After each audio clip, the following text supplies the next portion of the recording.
If you are running a website, you must have heard about the term legal pages, right?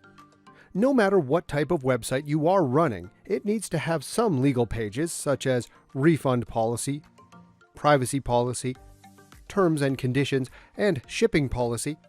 These pages play a vital role when it comes to informing your potential visitors what are the terms and conditions for using your website, or how the privacy policy works, things like that.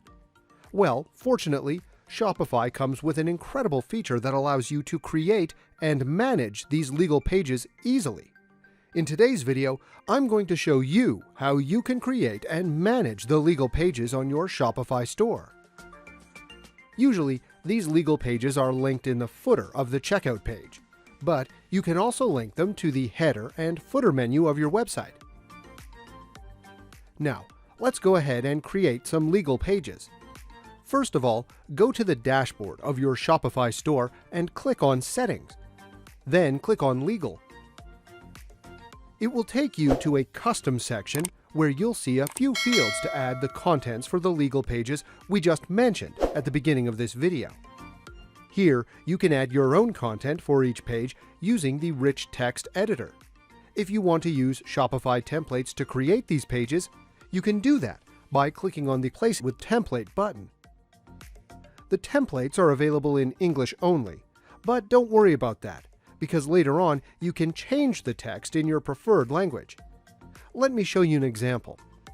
If you visit our website, hasthemes.com, you will see that we have added all the legal pages in the footer of our website. Let's see what type of content you can add to these pages. Starting off with the Terms and Conditions page, here you can list all the terms and conditions that your website visitors should be aware of before using your website. Like we mentioned that if a visitor is under 13, she or he should not visit our website. On the Privacy Policy page, we have described which data we collect and why. We have also discussed the cookies policy and the customer rights over their data. If we check the Refund Policy page, here we have described when and why a customer will be eligible for a refund. On the other hand, it is also mentioned in which cases we can't give any refund.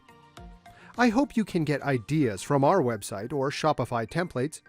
All you need to do is edit the content as per your needs and click the Save button. If you need any sort of assistance regarding your Shopify store, please let us know in the comments below. So that's all for today's video, and I will see you in the next one. Thank you.